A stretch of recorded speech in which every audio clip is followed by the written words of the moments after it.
Hey guys, what's up? It's Johnny here, and welcome to another episode of The SIC Show. I'm super pumped to be here as always, and I'm here with my main man B. How are you, buddy? I'm just so inspired by Gretchen. Awesome. This week we interviewed Gretchen Chappelle, awesome photographer and artist, and find out about Ringo, Starr, and a Batmobile. Yeah, and she's also going to explain her amazing inspirational image, and she calls it the impossible magnitude of impermanence. Wow, try and say that fast. Impossible magnitude. I can't do it. And what does she use to create? I know. You find out how to get started with what you have already. It's truly amazing, and you can get started with your photography today. Let's get into it. Awesome. The SIC Show. Share, inspire, create.com.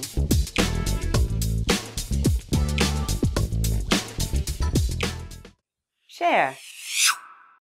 All right, Gretchen, share something that not many people would know about you. Well, I grew up primarily off-grid. So my early childhood was a combination of road tours with a band and kind of this gypsy lifestyle. And it posed some interesting problems later in life when I moved to the city to go to high school. And I had this big gap in kind of popular culture, like it was from the era of Flintstones and Gilligan's Island and Sesame Street to Oprah. And I'd kind of missed everything in between because I'd lived in a teepee and a cabin and really been out of touch with anything that involved electricity or, mainstream media.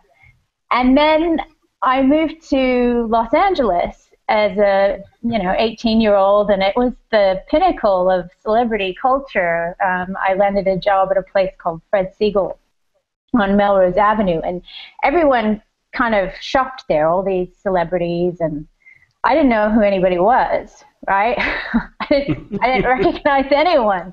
It's irrelevant to me. I hadn't been watching TV or movies. I kind of knew who the mega superstars were, because I wasn't completely under a rock by the time I got there. But some people were really offended by the fact that you didn't recognize them. Don't you know who I am? Oh, yeah. Usually the B grade actors. Yeah. Makes sense. But people who were super famous, I think that was a relief to them that you didn't know who they were.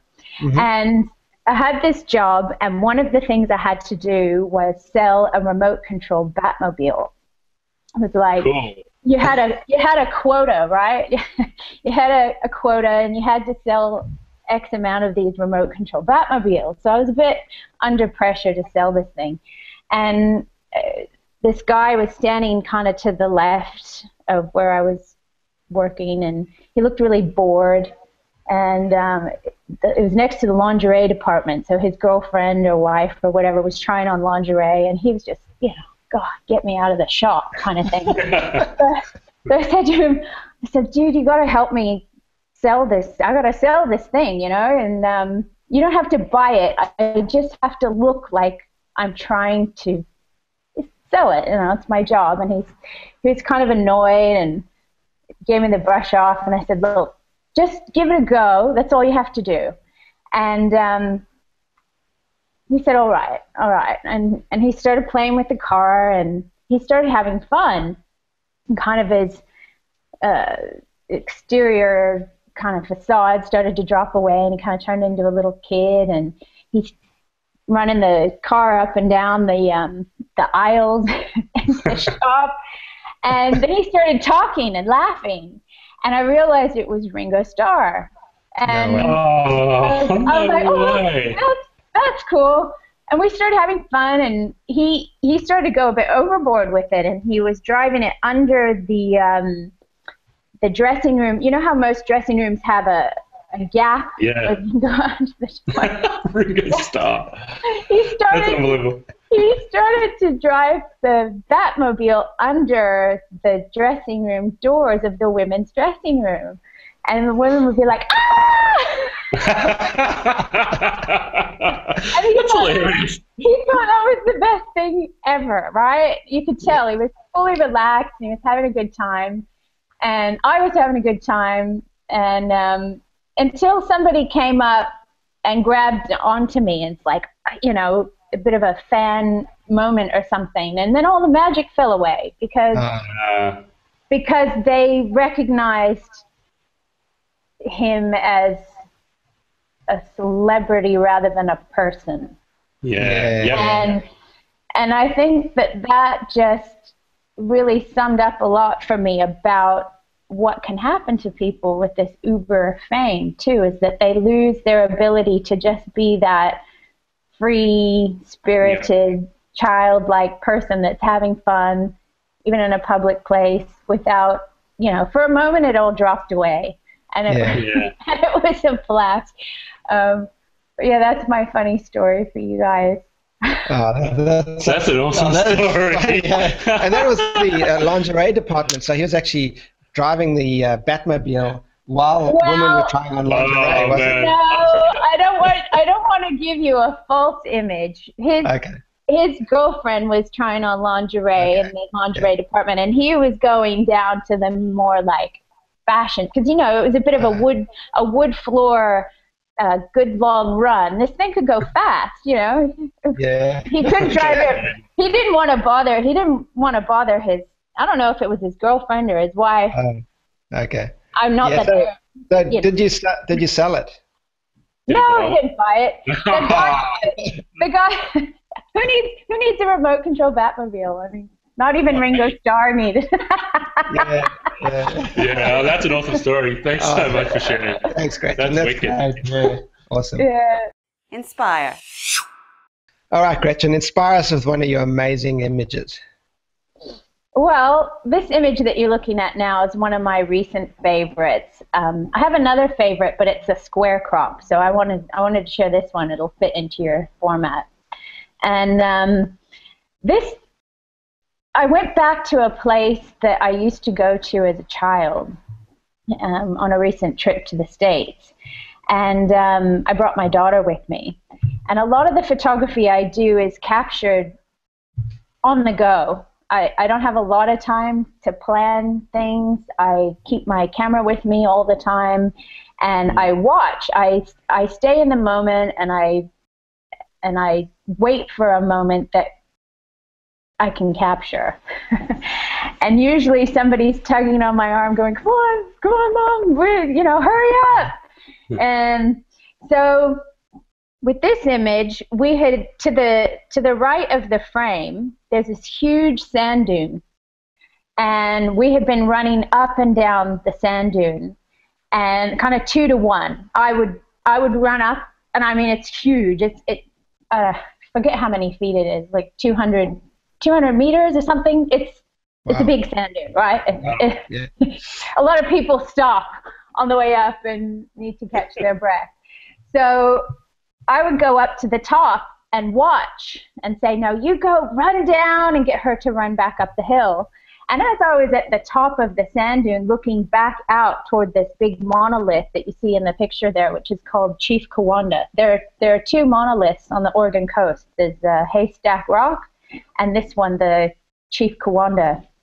And I sat up there and I was looking at it, and I could see these little children at the shore stopping and looking at this huge rock, and just kind of stop in awe and take it in. And you can't tell in the photo, but there are millions of birds flying all around the rock too.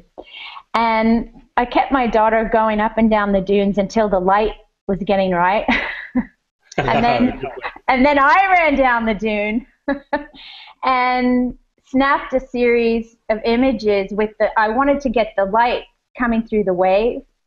And I was lucky that the wind picked up a little and started to blow their hair in the wind.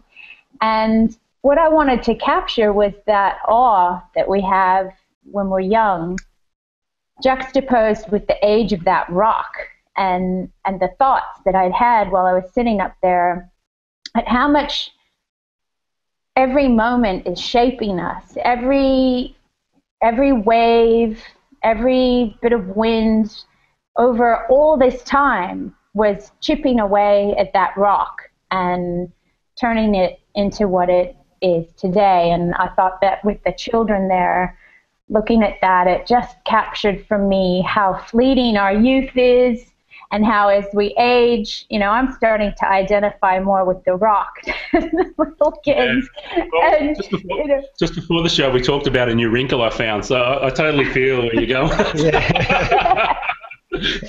Yeah. And what's amazing about that space is that the dunes and the rocky area around it was once connected to the rock. And now it's all eroding, and it's impermanent. So it's the impossible magnitude of impermanence. Our children are growing up fast. We're all here for a little while, and, you know, life moves on, and we're all being shaped by every moment. So that's the image I wanted to share. That's what I was trying to capture. That's touching. Oh, man. That's really. The hairs in the back of my neck stand up. Oh, man. That's awesome. That is great. Oh, wow. I don't know where to start. It is really an amazing image, and it is really simplified. That's what I love about it. You know, there's a bit of smooth on the water and the color in the sky, but when you start to look, you know, the two children standing there, and the wind just gently, her hair just blowing in the breeze, and that beautiful light coming through that wave right in front of them. There's those little subtle details of what I love about it. And obviously the enormity of that rock and the small children in front is just, that scale is just, I love it. Absolutely love it. And you know what I really enjoy too is that hole in the rock on the right-hand side near the water. Yeah. You know, it looks like your kids can actually, you know, fit through the hole. It's like a little doorway. It's a doorway to another world. Yeah. Yeah, totally. And it won't be there forever. I mean, that the doorway will be the first to kind of, it'll break still off, be in my lifetime, I think. But you know, eventually it will break off from the main rock, and it's that door. It's kind of a, I don't know. I can get a bit esoterical about things. But you know. So Gretchen, just tell us a little bit about how you took this. What did you take this image with? So I shoot primarily with a Sony NEX6. Okay. At the moment, I only have one lens. I'm going to buy myself a new lens for my birthday in March. Woohoo! But what can happen when you only have one piece of equipment is that it can force a new kind of creativity, because within the limitation, you have to work within those constraints, right? So people write me and they ask questions like, I want to create an image like that. How far away should I be? What kind of lens are you using to get, you know, and they get really technical and they want to know about the gear. And the truth is, everything I do is either made with a phone or the Sony.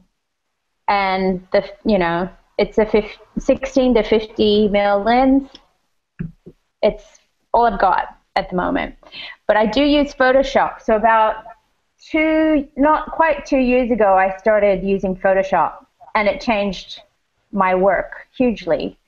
That image isn't hugely manipulated, but some of the ones I do, the more painterly style ones that are very have a lot of motion blur to them, I heavily process those in Photoshop, mainly with one image, and then I use layers to create the illusion and highlight the story too. I think you mentioned the simplicity of the image. That was important to me, that you're telling a story with your picture. You really want to have no distracting features. And there is a secret about that image. There was a big fat daddy in the photo that did get photoshopped out. I did clone him out of the picture because he took away from the story I wanted to tell.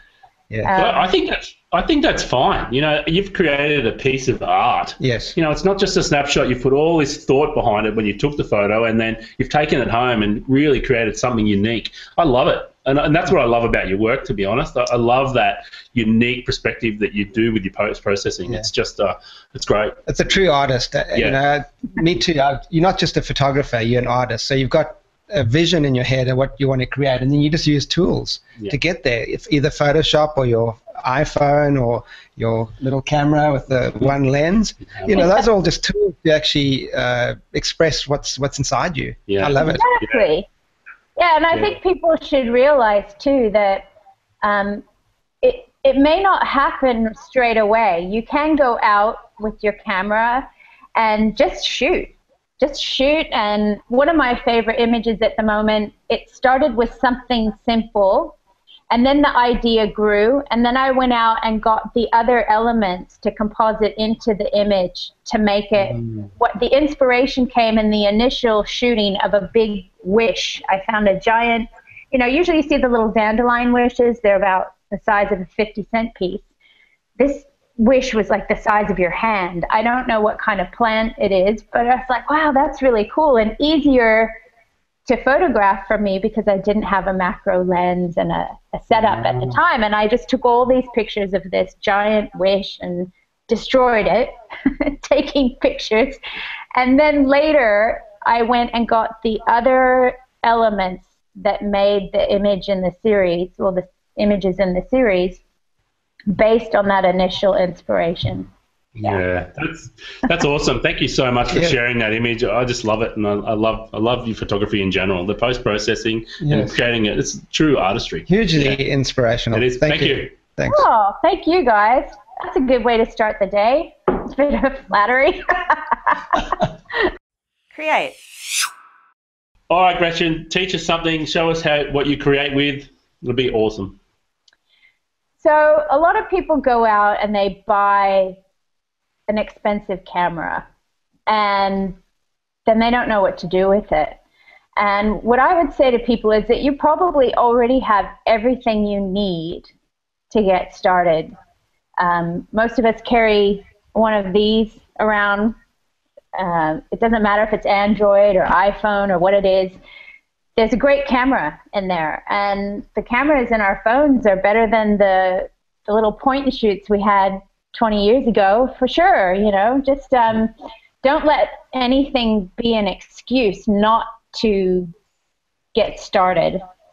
If you're interested in photography, just start taking pictures. Don't compare it to other people. Just start and get yourself some apps. And I got started with the phone because I wanted to paint. And I live in Sydney, and space is limited, and I had children. To paint, you had to bring everything into the kitchen, set it up, and then pack it away. It wasn't practical. So I basically started painting on my phone using apps and images that I captured around wherever, in between here and there. And I got totally hooked on it. And then that's what spawned re-picking up my camera and getting into photography. And I guess the most important investment anyone could make is in their mind. The equipment is secondary. The best investment you can make is in your mind and how you see things. It's about being present in the moment. And I think that you have all of these technically proficient photographers who take these stunning images, but when you look at it, you might not have a soulful feeling or connection. And I think that comes from, I'm not certain, but I think that connection people feel is when the photographer is present and in the moment and feeling something. Somehow that will translate through the pixels. I don't know if could be scientifically proven, but my feeling is that if you are present in the moment and you think about what you're seeing and then translate and capture that for someone else to see, that's probably the best thing I could teach anyone is, work on your mind.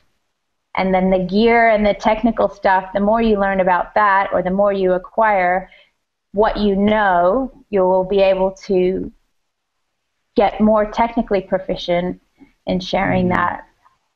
Does that make that's a great, that's such great advice. Love that. So basically, what you're saying, Gretchen, is you've got to feel it. So you're seeing it, but you're feeling it. It's an emotional response. So you're seeing something that actually moves you in a way, and then you want to share that with other people so you can move them also. Yeah, and you don't necessarily have to think that in the moment. I think you just have to be in the moment. It's like, I'm not huge. I go to the photo walks. I've helped organize some of the big photo walks here for Google Plus, and I'm not really that into the photo walks. It's more of a social thing, I guess. For photography, I think it sounds a bit corny, but it's just being in the oneness, being in the moment. And if you are in that moment fully present, you'll walk away with something. Just had a thought, like, it's so true. We tend to, especially when you're starting out, you tend to worry about the camera and the lens you've got and the technical side, and really what it comes down to is the creativity, the feeling and the creativity, because that's stuff you can't teach. So if you get the mindset right and you start to feel the creativity and the rest of it will come. That's how it worked for me. I used to take pictures, didn't have a tripod, had a little camera, and when I first started, and it was just, I just felt it. I just got out there and I felt what I was doing and felt creativity and felt the creativity, and the rest of it just comes in time. Yeah, it's such great advice. I love that. I guess photography has got two sides. It's got the technical side and the creative side, and those are the two different sides of your brain, right? You've got a creative side where you don't think logically, and then you got a logical side where it's all technical. So it's and you basically have to have both. You do have to have both. And it's like any art form. I've studied dance and theater and film. Any art form, you will be required to have a basic understanding of those core skills. You could go out there and shoot and I'm feeling great or whatever, and still be diluting the impact if you don't understand the basic concepts of composition, focus, exposure. So the basics are important, but once you learn those, you'll have a freedom that allows you to just be in the moment as well. So both are important. You can't do completely one. You can't have half a brain.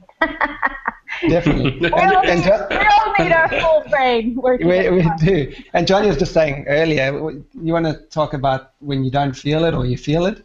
Yeah, so obviously, I feel like I'm at that stage with the technical side of things where I can produce a nice image when I go out there and see it. But often I can be out there and it may be a lovely sunset, and if I'm not feeling it, I won't shoot.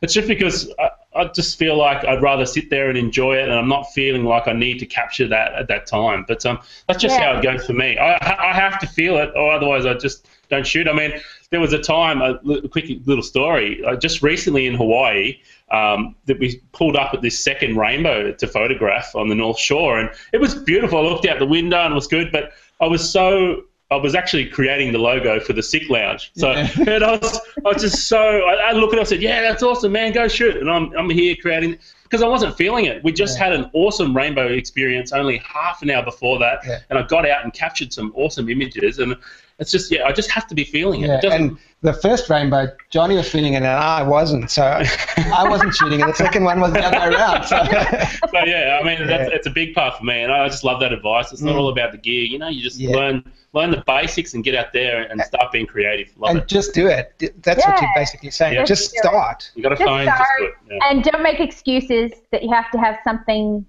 to be something. You are something, so just be. And that's enough of a place to start. And a good point about feeling the moment is that some moments should be felt and not captured. Some moments really, it's a bit of that Walter Mitty wisdom, but it's true. Some people are so behind their phones and their cameras that they're not experiencing the moment. anymore. So there's a balance in life. Sometimes it's okay to put the camera down and just be, and then take that sunset for yourself. You don't have to share it. And I think, you know, a lot of younger people should actually listen to that advice now, because, yeah, I mean, everyone's just texting and sharing stuff, and they're not actually in the moment, and they're not even talking to people around them anymore. What I see happening is that some people are having experiences only to capture them. So it's like, and I think that's dangerous. I think that, you know, very.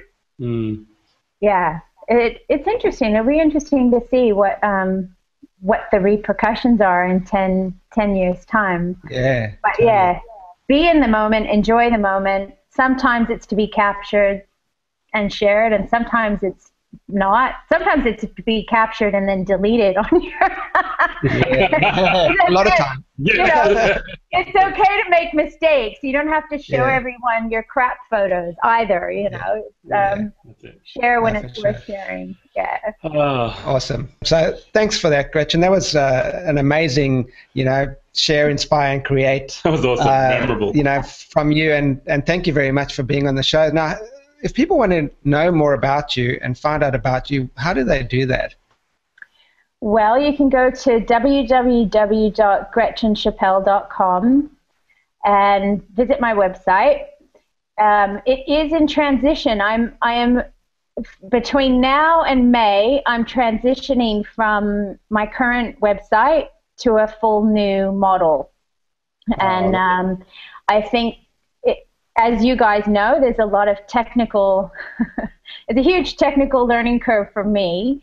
So it's slow going, but visit my website. You can subscribe to my newsletter. Awesome. I've been doing that. I've had a goal to do them monthly, but I'm not sending them out unless there's actually something to share and talk about. I won't spam you.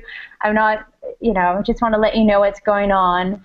And stay tuned, because in May I'm participating. I'm an exhibitor with the Head On Photography Festival in Australia, which is Australia's largest photo festival, which is soon to become international, I believe. Wow. But it's a real buzz in Sydney, the whole atmosphere. A couple years ago when I first heard about it, I realized you actually have to apply a year in advance. Wow. So this year I'm in because I was thinking about it at the beginning of last year. And I'm going to be blogging about that and giving people tips on how they can participate and things I've learned too. So I think we might get you back on when it gets a bit closer, and we'll talk a bit more about that, because that sounds really interesting, doesn't it? Yeah. And I'm actually going to come down, Gretchen, and interview you live, you know, face to face, not over the internet, and see what you're doing. You know, talk about your exhibition. Great! I'd love for you guys to come and see the exhibition. We'll put some of these two images that I talked about today. Will be a part of it, and expand it. We'll have the full series. Oh, that's great. Good. Awesome. Thank you so much for being on the show. It's been an epic SIC show, as always. And, we'll talk to you soon. Thanks. Thanks, Gretchen. Fully SIC. See you later. See you guys. Bye. Bye. Wow. I love speaking to true artists. Oh, totally inspiring. And when she was in the Inspire section, when she was, I can't say it, the important, what's it? The impossible magnitude of impermanence. Yeah, that awesome image from the Oregon coast there. Yeah, Chief Kiwanda. Chief Kutagawata. Yeah, something like that. Yeah.